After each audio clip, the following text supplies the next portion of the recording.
Bismillahirrahmanirrahim. Assalamu alaikum student.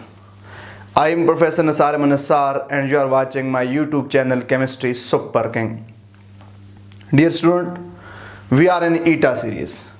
Today we will discuss X-rays and Moseley law. So let's see what are X-rays. Student, सबसे पहले हम इसके introduction की बात करते हैं. X-rays इलेक्ट्रोमैग्नेटिक रेडिएशन होती हैं. कैसी इलेक्ट्रोमैग्नेटिक रेडिएशन होती हैं? एक्स-रेज इलेक्ट्रोमैग्नेटिक रेडिएशन होती हैं शॉर्टर वेवलेंथ की, high energy, high frequency and high wave number की. ये आपका एमसीक्यूज होता है कि X-rays are electromagnetic radiation of shorter wavelength, high energy, high frequency and high wave number. अब स्टूडेंट, एक्स-रेज की वेवलेंथ रेंज क्या होती है? एक्स-रेज की वेवलेंथ रेंज होती है 10 raised to the power -2 angstrom to 10 raised to the power +2 angstrom, या 0.001 nanometre to 10 nanometre. यानी जिन रेडिएशन की वेवलेंथ इन रेंज के अंदर हो वो क्या कहलाएंगी स्टूडेंट? वो कहलाएंगी एक्स-रेज कहलाएंगी. यहां से फिर आपका ऑब्जेक्टिव हो सकता है, याद रखिएगा, बाद दफा ये वेवलेंथ मीटर के अंदर दी जा सकती है, बाद दफा ये वेवलेंथ माइक्रोमीटर के अंदर ऑप्शन दिया जा सकता है. तो आपको कन्वर्जन आनी चाहिए कि आप किस तरह इसको कन्वर्ट करेंगे. अब स्टूडेंट, बात करता हूं, डिस्कवरी की बात करता हूं कि एक्स-रेज को जर्मन फिजिक्स WC रोजन ने 1895 में डिस्कवर किया था. X rays were discovered by German physics WC Roentgen in 1895 while he was studying properties of cathode rays. Again यहां पे ये आपका एमसीक्यूज होता है. अब स्टूडेंट, बात करते हैं कि इसको प्रोड्यूस कैसे किया जा सकता है. मेथड ऑफ प्रोडक्शन की बात करते हैं. विच of the following is the method of production of X-rays? Again, X-rays को प्रोड्यूस करने के 3 मेथड होते हैं. एक को कहते हैं रोजन मेथड, एक को कहते हैं कॉलेज मेथड, एक को कहते हैं कर्स्ट मेथड. किस मेथड को बीटाट्रॉन मेथड कहते हैं? ये फिर आपका एमसीक्यूज होता है. कर्स्ट मेथड को बीटाट्रॉन मेथड भी कहते हैं, कर्स्ट मेथड को बीटाट्रॉन मेथड भी कहते हैं. यानी एक्स-रेज को मोस्टली प्रोड्यूस किया जाता है 3 मेथड यूज करते हुए. उनमें से भी जो बहुत ही ज्यादा यूज होता है, मोस्टली यूज होता है, वो स्टूडेंट क्या होता है? रोजन मेथड होता है. यानी रोजन मेथड, कॉलेज मेथड, कर्स्ट मेथड. लेकिन इनमें मोस्टली यूज होने वाला जो मेथड है वो क्या है? वो रोजन मेथड है. अब स्टूडेंट, बात करते हैं कि रोजन मेथड क्या है. रोजन मेथड पढ़ने से पहले एक्स-रेज प्रोडक्शन का प्रिंसिपल क्या है, एक्स-रेज कैसे प्रोड्यूस होती हैं. स्टूडेंट, याद रखना, एक्स-रेज प्रोडक्शन का प्रिंसिपल यह है कि जब fast moving electron heavy metal surface को स्ट्राइक करते हैं, ऐसे मेटल जिसका एटॉमिक नंबर ज्यादा उसको स्ट्राइक करते हैं, तो क्या होता है? फास्ट मूविंग इलेक्ट्रॉन जब स्ट्राइक करते हैं हैवी मेटल सरफेस को, तो वहां से high energy, high frequency, high wave number और शॉर्टर वेवलेंथ के फोटॉन निकलते हैं. इन फोटॉन को एक्स-रेज का नाम दिया जाता है. तो रोजन मेथड में जो अपरेटस यूज होता है स्टूडेंट, वो क्या होता है? एक्स-रेज ट्यूब होती है. रोजन मेथड में एक्स-रेज ट्यूब होती है, एक एविक्वेटेड एक्स-रेज ट्यूब होती है जो ग्लास या मेटल की बनी हो सकती है. फिर इलेक्ट्रॉन सोर्स ही होता है जिसे कैथोड कहते हैं. फिर स्टूडेंट, हमारे पास एनोड होता है जो कि टारगेट मेटल का होता है. जो जिस मेटल ने एक्स-रेज प्रोड्यूस करनी है एनोड होता है. एक्स-रेज की नेचर डिपेंड करेगी, किस पे डिपेंड करेगी? नेचर ऑफ एनोड पे डिपेंड करेगी. फिर इस ट्यूब के साथ वैक्यूम पंप लगा होता है जिसकी मदद से ट्यूब के अंदर आप प्रेशर को डिजायर लेवल पे एडजस्ट कर सकते हैं और एंड पे हाई वोल्टेज सोर्स यानी बैटरी होती है. ये रोजन मेथड में यूज होने वाला अपरेटस है. अब स्टूडेंट, रोजन मेथड के कैरेक्टरिस्टिक्स क्या होते हैं? रोजन मेथड में जो ट्यूब के अंदर प्रेशर छोड़ा जाता है 0.001 टार, 0.001 टार. वोल्टेज जो अप्लाई की जाती है 30 to 50,000 वोल्ट, यानी 30 kilovolt to 50 kilovolt, या 30,000 से 50,000 वोल्ट आप कह सकते हो. कैथोड कनकेव होता है जबकि एनोड टारगेट मेटल होता है जो टी शेप का होता है. अब इसका वर्किंग प्रिंसिपल क्या है, ये किस तरह, इसका प्रोसीजर क्या होगा। स्टूडेंट सबसे पहले क्या करते हैं, सबसे पहले एक्सरेज ट्यूब को एविक्यूएट किया जाता है। सबसे पहले एक्सरेज ट्यूब के अंदर एयर रेड्यूस करके 0.001 टार प्रेशर छोड़ा जाता है। फिर बहुत ही हाई वोल्टेज अप्लाई की जाती है। जब बहुत ही हाई वोल्टेज अप्लाई की जाए तो क्या होता है, जो ट्यूब के अंदर एयर होती है, जो ट्यूब के अंदर गैस होती है, वो आयोनाइज हो जाती है। जब ट्यूब के अंदर गैस आयोनाइज होती है तो इलेक्ट्रॉन प्रोड्यूस होते हैं। चूंकि वोल्टेज बहुत हाई प्रोवाइड की होती है तो कैथोड हाईली नेगेटिव होते हैं, एनोड हाईली पॉजिटिव होते हैं। ये बहुत ही हाई पोटेंशियल डिफरेंस है। इलेक्ट्रॉन बहुत फास्टली अट्रैक्ट होते हैं, बहुत स्ट्रांगली अट्रैक्ट होते हैं टुवर्ड्स एनोड, और बहुत फास्ट ये इलेक्ट्रॉन आकर एनोड की सरफेस पे स्ट्राइक करते हैं। जब ये इलेक्ट्रॉन एनोड की सरफेस पे स्ट्राइक करेंगे तो क्या होगा, तमाम डायरेक्शन में कुछ रेज प्रोड्यूस होती हैं। इन रेज को, चूंकि उस वक्त इन रेज की नेचर नॉन नहीं थी, इन रेज को नाम दिया गया एक्स रेज का, यानी अननोन रेज का। रोजन रेज भी इनको कहते हैं। लेटर ऑन क्या हुआ, लेटर ऑन ये रेज प्रूव्ड हुई electromagnetic radiation of what, electromagnetic radiation of shorter wavelength, high energy and what, high frequency. Student याद रखना, एक्स रेज प्रोड्यूस करने के लिए हमें क्या चाहिए होता है, एक्स रेज प्रोड्यूस करने के लिए हमें हैवी मेटल चाहिए होती है। लाइटर मेटल और हाइड्रोजन एक्स रेज प्रोड्यूस नहीं कर सकते। क्यों नहीं प्रोड्यूस कर सकते, क्योंकि लाइटर मेटल और हाइड्रोजन में जो इनर इलेक्ट्रॉन होते हैं, जो इनर शेल वाले इलेक्ट्रॉन होते हैं, वो बहुत टाइटली हेल्ड नहीं होते।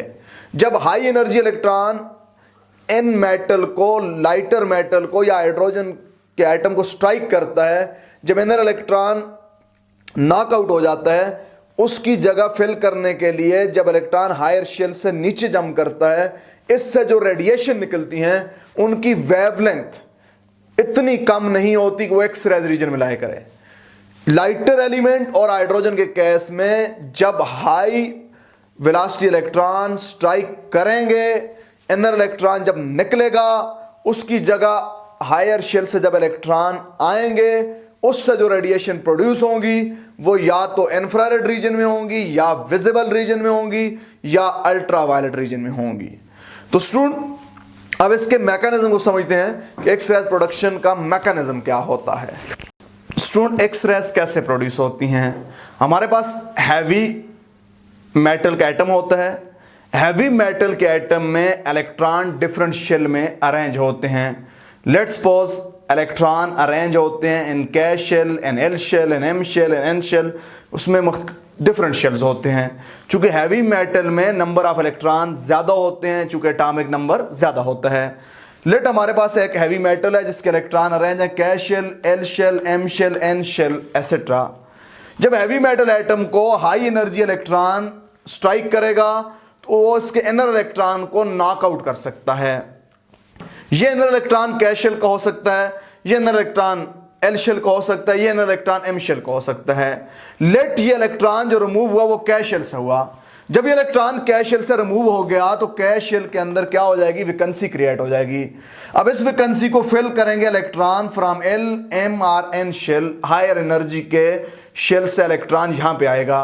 जब हायर शेल से इलेक्ट्रॉन इस वैकेंसी को फिल करने के लिए आएगा तो ये रेडिएशन एमिट करेगा। ये जो रेडिएशन एमिट होंगी, इन रेडिएशन की एनर्जी, फ्रीक्वेंसी, वेव नंबर ज्यादा होगा। इन रेडिएशन की वेवलेंथ कम होगी। इन रेडिएशन को हम किसका नाम देंगे, एक्स रेज का नाम देंगे। अब स्टूडेंट इलेक्ट्रॉन कहां से निकला और उस वैकेंसी को फिल करने के लिए इलेक्ट्रॉन कहां से आया, इस बेस पे एक्स रेज को हम क्या कर सकते हैं, क्लासिफाई कर सकते हैं। अगर हमारे पास इलेक्ट्रॉन नॉकआउट हुआ के शेल से, इस के शेल की वैकेंसी को फिल करने के लिए हायर शेल से इलेक्ट्रॉन आएंगे। जो एक्स रेज प्रोड्यूस होंगी उनको के सीरीज कहेंगे। यानी जब इलेक्ट्रॉन नॉकआउट होगा के शेल से तो उस उस इलेक्ट्रॉन को फिल करने के लिए हायर शेल से जब इलेक्ट्रॉन आएंगे तो स्टूडेंट उनसे जो एक्स रेज प्रोड्यूस होंगी उसे कै एक्स रेज कहेंगे, उसे कहेंगे कै एक्स रेज। अब कै एक्स रेज फिर 3 टाइप की होंगी। कै शेल की वैकेंसी को फिल करने के लिए इलेक्ट्रॉन कहां से आया? अगर ये इलेक्ट्रॉन एल से आया तो स्टूडेंट कै अल्फा होगा, कै अल्फा एक्स रेज। अगर इलेक्ट्रॉन कहां से आया? एम से आया तो कै बीटा एक्स रेज। अगर इलेक्ट्रॉन कै शेल के अंदर जो इलेक्ट्रॉन निकला था उसकी वैकेंसी को फिल करने के लिए एम से आया तो कै क्या होगा? एल से आया कै अल्फा, एम से आया कै बीटा, एन से आया कै गामा एक्स रेज। तो यानी कै एक्स रेज कब होंगी? जब इलेक्ट्रॉन कै शेल से नॉकआउट होगा। कै अल्फा कब होंगी? जब इलेक्ट्रॉन कहां से आएगा? जब इलेक्ट्रॉन डायरेक्ट कै शेल से ऊपर वाले शेल से, यानी जब इलेक्ट्रॉन आएगा कहां से आएगा? एल से आएगा। जब एम से इलेक्ट्रॉन कै में आए उस वक्त जो एक्स रेज प्रोड्यूस होंगी उसको हम कै बीटा एक्स रेज कहेंगे। जब इलेक्ट्रॉन एन से कै में आएगा उस वक्त जो एक्स रेज प्रोड्यूस होंगी उसको कै गामा एक्स रेज कहते हैं। अगर स्टूडेंट जब high energy electron target metal को स्ट्राइक करे, जब high energy electron target metal को स्ट्राइक करे और इलेक्ट्रॉन एमिट हो जाए, कहां से एमिट हो जाए? इलेक्ट्रॉन एल शेल से एमिट हो जाए। अब इस एल शेल की वैकेंसी को फिल करने के लिए, एल शेल की वैकेंसी को फिल करने के लिए हायर शेल से इलेक्ट्रॉन आएंगे। इस दौरान जो रेडिएशन प्रोड्यूस होंगी उन रेडिएशन को नाम दिया जाएगा। किसका नाम दिया जाएगा? उन रेडिएशन को नाम दिया जाएगा एल एक्स रेज। किसका नाम दिया जाएगा? L x raise. अब स्टूडेंट ये जो एल एक्स रेज होंगी, ये जो एल एक्स रेज होंगी ये भी 3 टाइप की होंगी। अगर एम से इलेक्ट्रॉन एल की वैकेंसी फिल करने के लिए आएगा, एल अल्फा एक्स रेज। अगर एन से आएगा, एल बीटा एक्स रेज। अगर ओ से आएगा तो ये एल गामा एक्स रेज होंगी। इसी तरह स्टूडेंट अगर हाई एनर्जी इलेक्ट्रॉन जब टारगेट मेटल को स्ट्राइक करे और इलेक्ट्रॉन एमिट हो जाए, और इलेक्ट्रॉन कहां से एमिट हो जाए? इलेक्ट्रॉन एमिट हो जाए एम से एमिट हो जाए, इलेक्ट्रॉन एम शेल से एमिट हो जाए। अब इस एम शेल की वैकेंसी को फिल करने के लिए हायर शेल से इलेक्ट्रॉन आएंगे। जब हायर शेल से इलेक्ट्रॉन आएंगे इससे जो रेडिएशन निकलेंगी वो भी एक्स रेज होंगी।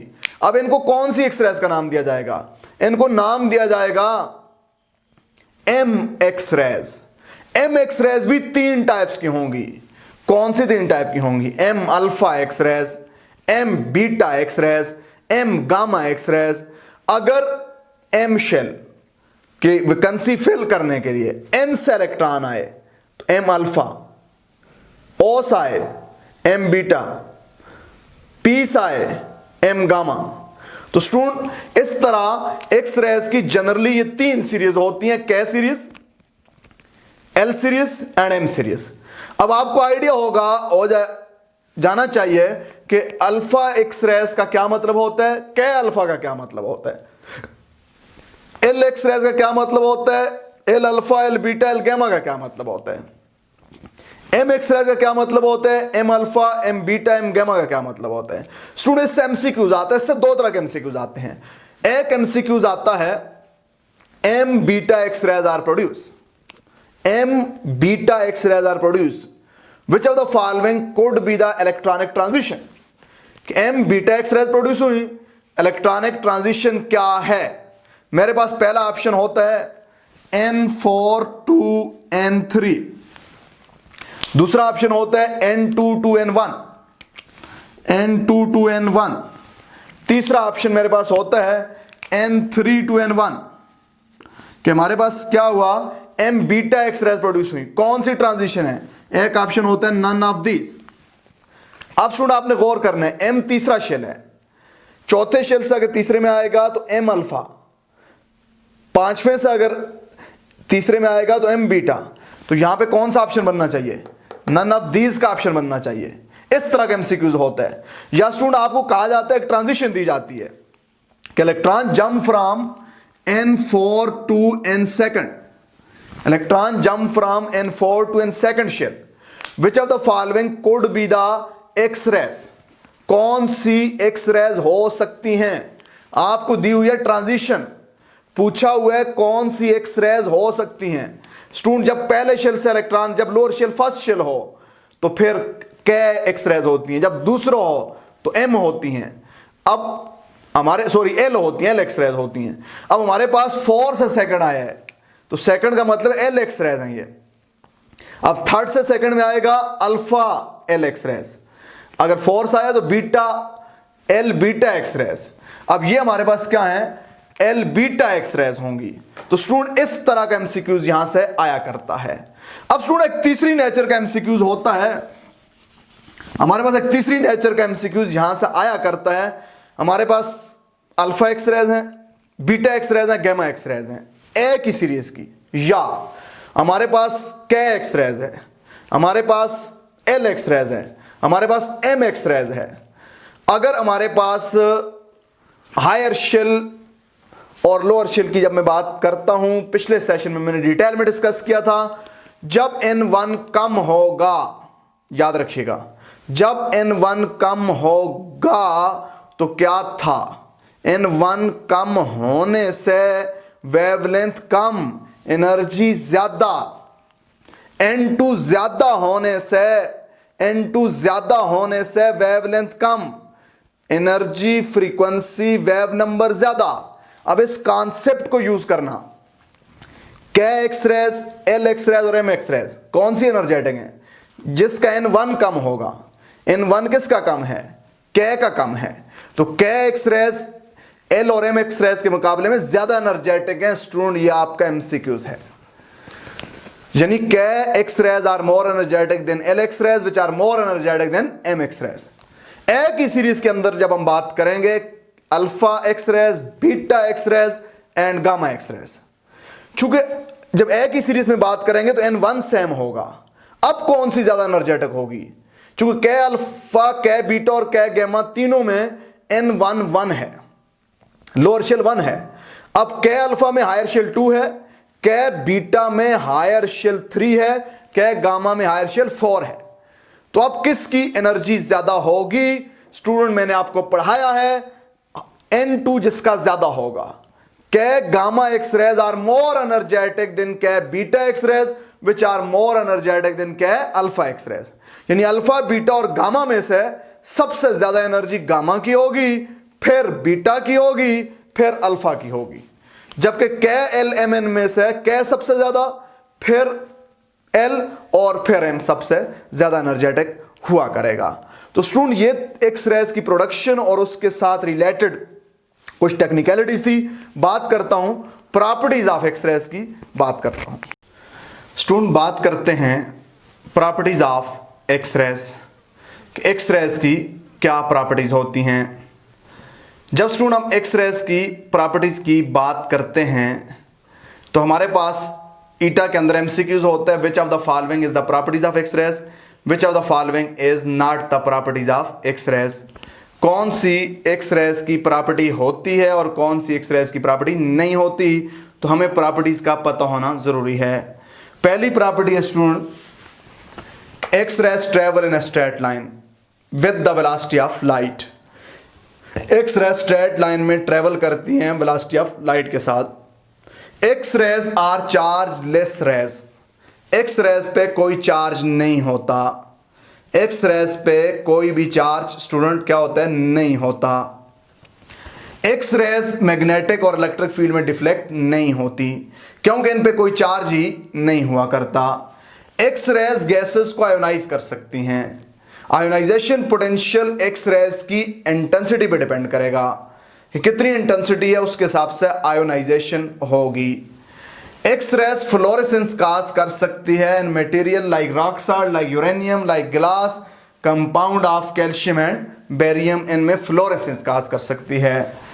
एक्स रेज अक्सर ये एमसीक्यूज होता है, which of the following is the property of x raise, reflection, refraction and diffraction. Student 3 term है फिजिक्स के अंदर। रिफ्लेक्शन, किसी मटेरियल से हिट करके वापस आ जाना। डायफ्रैक्शन, किसी मटेरियल को हिट करके एंगल चेंज कर देना। रिफ्रैक्शन, मटेरियल से गुजरने के बाद एंगल चेंज कर देना। तो एक्स रेज रिफ्लेक्शन भी शो कर सकती हैं, रिफ्रैक्शन भी शो कर सकती हैं और डायफ्रैक्शन भी शो कर सकती हैं। X raise are highly penetrating radiation.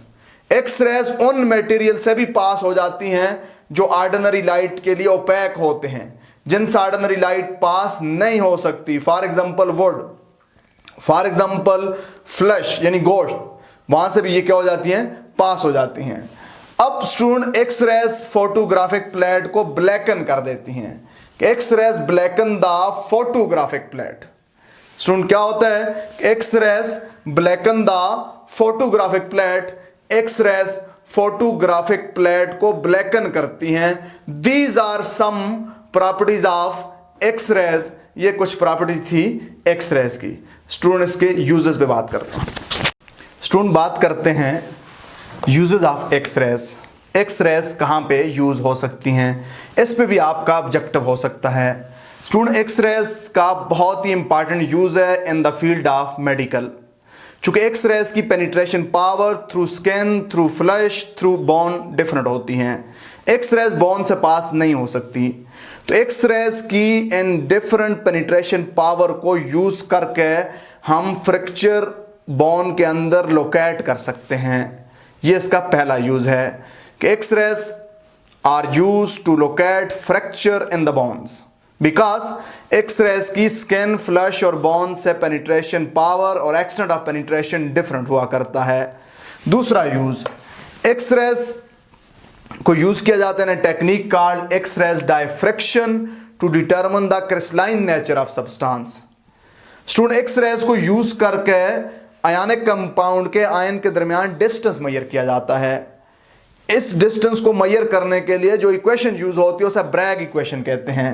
Bragg equation क्या होती है, n lambda equal to 2d sine theta, 2d sine theta. इसमें जो ये d है हमारे पास, ये d हमें इंडिकेट करता है कि दो आयंस के दरमियान कितना डिस्टेंस है। एक्स रेज को यूज किया जाता है for ionization of gases. Gases को आयोनाइज करने के लिए हम एक्स रेज को यूज करते हैं। वाटसन एंड क्रिक ने 1953 में एक्स रेज को यूज करके डीएनए की डबल हेलिक्स स्ट्रक्चर डिटरमिन की थी। यानी double helix structure of DNA is actually determine with the application of what, X rays. तो स्टूडेंट ये थी all detail about the x rays कि एक्स रेज क्या होती हैं, कैसे होती हैं, कहां पे यूज होती हैं, ये हमने पढ़ लिया। अगर स्टूडेंट आपने मेरा चैनल सब्सक्राइब नहीं किया, केमिस्ट्री सुपर किंग को सब्सक्राइब कर दें, दोस्तों के साथ शेयर करें, लाइक करें, कमेंट्स में अपना फीडबैक लाजमी दें। हर स्टूडेंट पे लाजम है वो कमेंट्स में अपना फीडबैक दे। इंशाल्लाह अगर आप मेरे चैनल के साथ जुड़े रहेंगे, ये चैनल आपके माइंड को बदल के रख देगा, आपकी सोचने समझने की एबिलिटी को, आपके सोचने समझने की स्टाइल को ये चैनल तब्दील करके रख देगा और इंशाल्लाह केमिस्ट्री में आप बहुत ज़्यादा इंप्रूव हो जाएंगे अगर आपने मेहनत जारी रखी। स्टूडेंट बात करता हूँ मोज़ले लॉ पे। स्टूडेंट बात करते हैं मोज़ले लॉ पे। हेनरी मोज़ले यंग इंग्लिश केमिस्ट था जो फर्स्ट वर्ल्ड वार के दौरान गैलीपोली में मारा गया। गैलीपोली टर्की का वो पार्ट है जो यूरोप के अंदर है। हेनरी मोज़ले ने यूनिवर्सिटी ऑफ मैनचेस्टर में a number of experiment perform किए in order to establish relationship between frequency of x rays and nature of element. Henry Moseley ने अपने एक्सपेरिमेंट में 38 डिफरेंट मेटल यूज की फ्रॉम एल्युमिनियम टू गोल्ड। ये आपका objective है student कि Henry Moseley use dash metal in his experiment 20, 25, 30, 45, none of these. तो यहां पे नन ऑफ दीज आएगा। Henry Moseley use metal from dash to dash in his experiment. Different option होंगे, correct option होगा aluminium to gold. Henry Moseley ने 38 different metal use किए as anode अपने experiment में और उससे जो एक्स रेज हासिल की उसकी वेवलेंथ थी 0.04 to 0.04 angstrom to 8 angstrom, 0.04 angstrom to 8 angstrom wavelength की रेडिएशन उसने हासिल की अपने एक्सपेरिमेंट के दौरान। अपने एक्सपेरिमेंट से मोज़ले ने कंक्लूड किया, क्या कंक्लूड किया कि किसी भी एलिमेंट को जब as a target metal use करते हैं उससे जो एक्स रेज प्रोड्यूस होती हैं वो एक्स रेज दो बातों पे डिपेंड करती हैं कि number of line in the x rays depend करेंगी सबसे पहले नेचर ऑफ टारगेट मटेरियल यानी एनोड, दूसरी जिस बात पे डिपेंड करेंगी एक्साइटेशन वोल्टेज। स्टूडेंट आपका एमसीक्यूज है। अब स्टूडेंट मोज़ले ने अपनी स्टडी को कंक्लूड किया in the form of law called Moseley law. Moseley law क्या कहता है? मोज़ले लॉ कहता है कि square root of frequency is directly proportional to the net nuclear charge of metal use as anode. जो metal as anode use की उसके net nuclear charge के डायरेक्टली प्रोपोर्शनल होती है एक्स रेज की फ्रीक्वेंसी का स्क्वायर रूट। यानी mathematically हम लिख सकते हैं square root of frequency of emitted X rays is directly proportional to net nuclear charge. Student net nuclear charge दो चीजों पर डिपेंड करता है, एक एटॉमिक नंबर पर डिपेंड करता है, एक स्क्रीनिंग कांस्टेंट पर डिपेंड करता है। एटॉमिक नंबर ज्यादा होने से नेट न्यूक्लियर चार्ज ज्यादा होता है, स्क्रीनिंग कांस्टेंट ज्यादा होने से नेट न्यूक्लियर चार्ज कम होता है। तो मैं इसको लिख सकता हूं under root frequency equal to constant A into ji minus B as what proportionality constant. A किस पे डिपेंड करेगा? स्टूडेंट याद रखिएगा, ए नेचर ऑफ मेटल पे डिपेंड करेगा, A nature of target metal पे डिपेंड करेगा, बी डिपेंड करेगा नेचर ऑफ एक्स रेज कि what kind of x rays उस एलिमेंट से प्रोड्यूस हुई हैं। अब जरा पॉइंट को समझना, ये बी क्या चीज है? ये बी नंबर ऑफ शेल हैं बिटवीन न्यूक्लियस एंड N2 यानी हायर शेल। यहां से इलेक्ट्रॉन जंप करेगा एक्स रेज प्रोड्यूस करने के लिए, उस शेल और न्यूक्लियस के दरमियान कितने शेल हैं वो बी है। वो क्या है? बी है। फॉर एग्जांपल अगर मेरे पास के अल्फा एक्स रेज है, के अल्फा एक्स रेज में दूसरे शेल से इलेक्ट्रॉन जंप करता है पहले के अंदर, तो दूसरे शेल और न्यूक्लियस के दरमियान एक शेल है तो बी की वैल्यू 1 होगी, बी की वैल्यू 1 होगी। तो स्टूडेंट अगर एक एलिमेंट है जिसका एटॉमिक नंबर 60 है वो प्रोड्यूस करता है के गामा रेज, तो आप बता दें उसका नेट न्यूक्लियर चार्ज क्या होगा? ये आपका ईटा का एमसीक्यूज है। क्या गामा एक्स रेज प्रोड्यूस करता है एक एलिमेंट, उसका एटॉमिक नंबर 60 है, effective nuclear charge net nuclear charge क्या होगा? सबसे पहले हमें कै गामा के लिए बी का पता होना चाहिए। कै गामा कब प्रोड्यूस होता है? जब इलेक्ट्रॉन चौथे शेल से पहले में आए, चौथे शेल और पहले शेल के दरमियान, चौथे शेल और न्यूक्लियस के दरमियान कितने शेल हैं? 3 शेल हैं, तो बी की वैल्यू 3 होगी। तो नेट न्यूक्लियर चार्ज क्या होगा? Z माइनस 3, 60 माइनस 3, 57 हमारा आंसर आएगा। स्टूडेंट बी की वैल्यू डिपेंड करती है नेचर ऑफ एक्स रेज। वो कौन सी एक्स रेज है? के है, एल है, एम है, और उसमें कौन सी है? अल्फा है, बीटा और गैमा है। ए की वैल्यू डिपेंड करती है नेचर ऑफ मटेरियल के ऊपर, नेचर ऑफ मटेरियल के ऊपर कि हमारे पास वो कौन सी मेटल है, वो एल्यूमिनियम है, वो गोल्ड है, वो क्रोमियम है, वो निकल है, वो कौन सी है। तो स्टूडेंट मोज़ले लॉ को हम ऐसे भी लिख सकते हैं, अगर इधर भी स्क्वायर रूट का स्क्वायर ले लें, इधर भी स्क्वायर ले लें, तो बनेगा frequency equal to a into ji minus b का होल स्क्वायर। स्टूडेंट इसको हम ऐसे भी लिख सकते हैं, फ्रीक्वेंसी इक्वल टू ए का स्क्वायर इंटू जी minus B whole square. Student इसको हम ऐसे भी लिख सकते हैं, फ्रीक्वेंसी इक्वल टू ए का स्क्वायर इंटू जी का स्क्वायर प्लस बी का स्क्वायर माइनस 2GB, ऐसे भी लिख सकते हैं इसको। तो स्टूडेंट फिर इसको ऐसे भी लिखा जा सकता है, frequency equal to a square z square plus a square b square minus 2a square z b, ऐसे भी लिख सकते हैं। तो बाज़ दफ़ा स्टूडेंट आपका एमसीक्यूज होता है कि which of the following is the mathematical form of Moseley law, which of the following is the mathematical form of Moseley law? Option 1, option B, option C, all of these. तो student आप जैसे बच्चे जिन्होंने अच्छा पढ़ा होता है वो ऑल ऑफ दीज पे चले जाते हैं, या जिन बच्चों ने सरसरी पढ़ा होता है वो सीधे इस ऑप्शन पे चले जाते हैं, सॉरी इस ऑप्शन पे चले जाते हैं कि under root frequency equal to a minus a into ji minus b. ये मेरा ऑप्शन, इसको कर लें तो आपके पास ये लॉ इस तरह हो सकता है।